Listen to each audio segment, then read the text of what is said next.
Okay, I know that it's kind of light as far as the top, but we're going to go through something called balancing redox equations.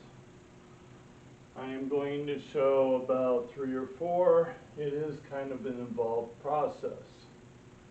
So let's say we have Fe2O3 and it decomposes into Fe plus O2. And we'll just go ahead and balance it, and it looks like this. Now this is also referred to as a redox equation because we have differences in charges. So let's say we've got those two by itself, neutral, by itself, neutral.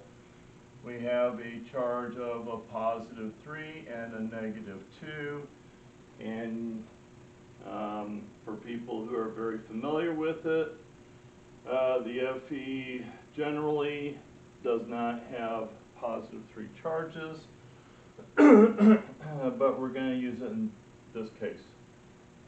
So what we do is we just do the charges. We call these half reactions. Very useful to actually draw it. And we have Fe going from a positive 3 to Fe with a 0. And then my other one is going to look like this. We are going to go from O with a negative 2 to O2 with a 0 charge. Now, if we're going to look at as far as the charges, the top one went through a process called reduction, or it was reduced. The bottom one oxidized. Top one gains electrons. This one lost electrons. Just remember we refer to this as GER and Leo.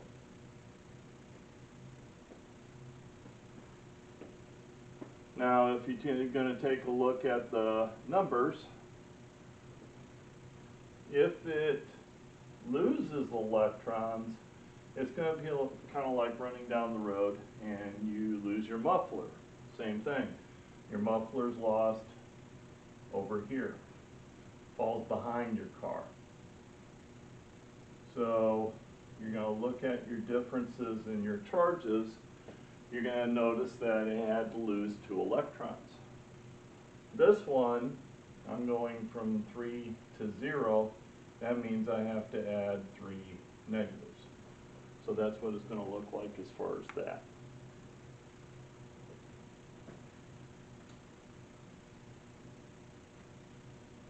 I'm going to go ahead and erase it so we have a little bit of room.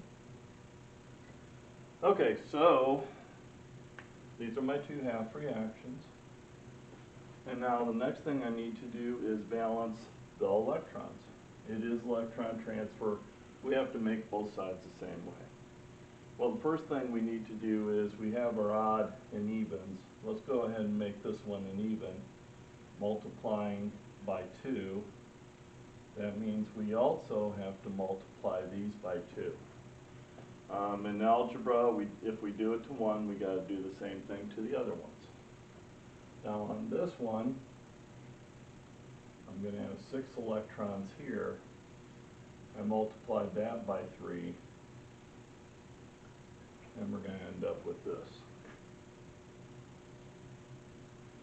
Now in order to get this thing to balance between these two, you notice that this is 6, this one's 3.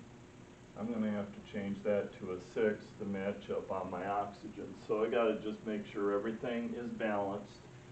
Unfortunately now, since I did change this one,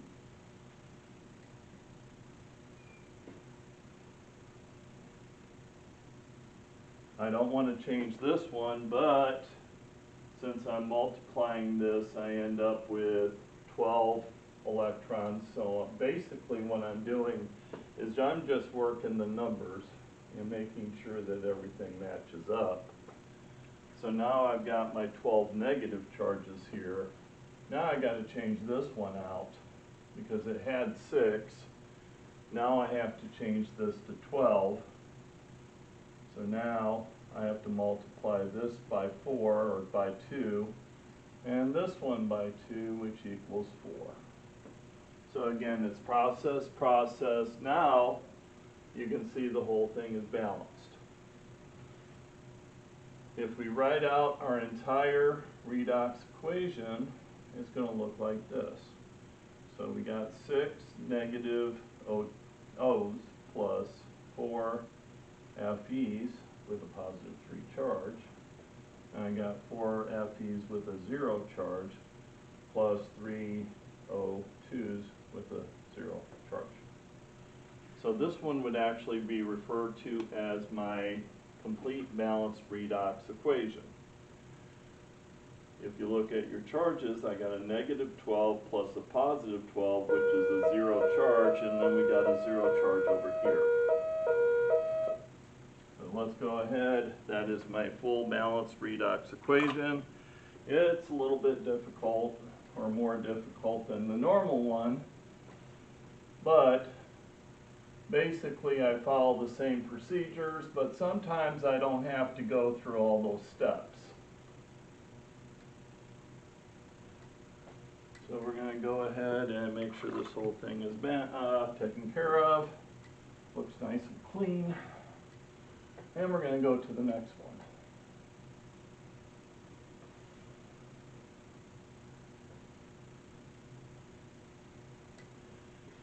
So let's go ahead and do one that's, again, a little different. Let's go with LiClO3 plus, we don't want to do that because lithium is hardly ever displaced. Let's go CuClO3 plus Li yields LiClO3 plus Cu.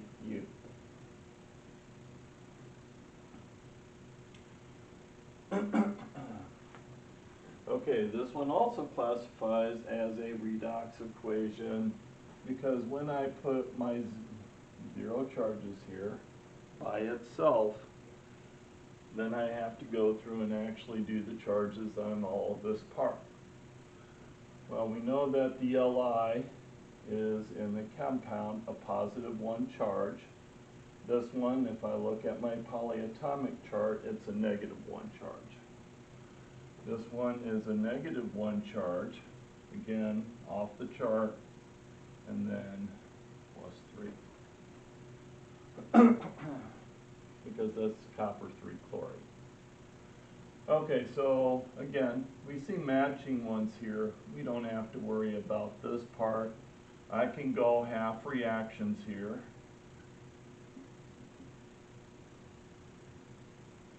Now these are kind of like placeholders. So we're going to go with our spectators, which are just actually watching the action and not really doing much of anything. And make sure I wipe this off because still got a little bit of residue here.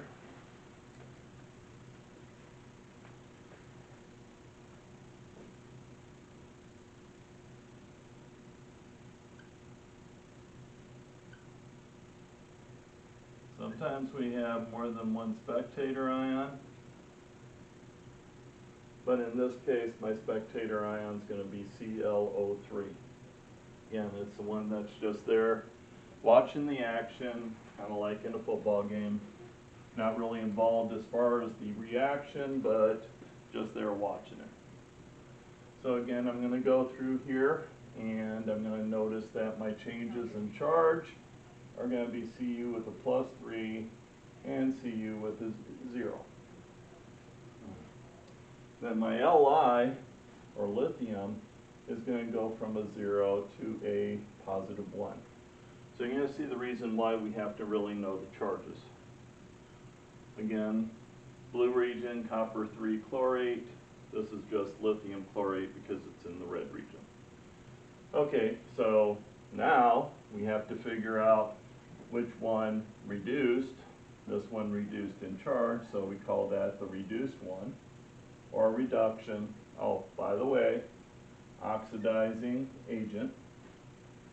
And this one gained electrons. That's my GER part. And then this one actually oxidized. I'll go and make sure to get out of the way.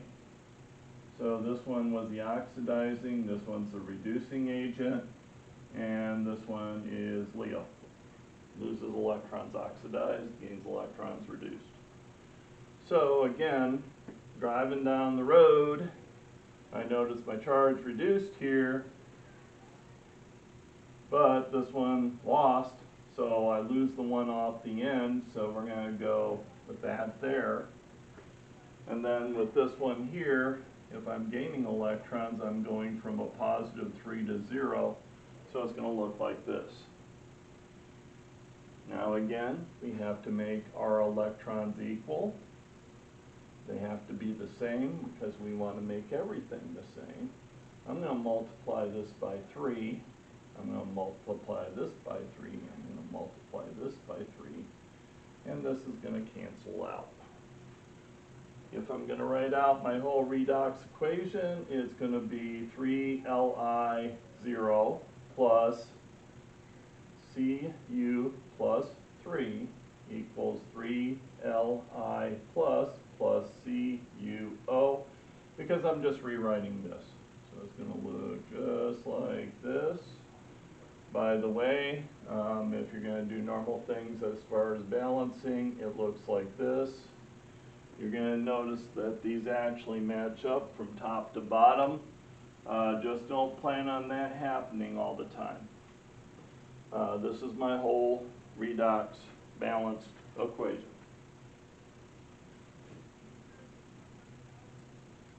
We're going to go with this as part 1. I'm going to go ahead and do part 2 in a few minutes.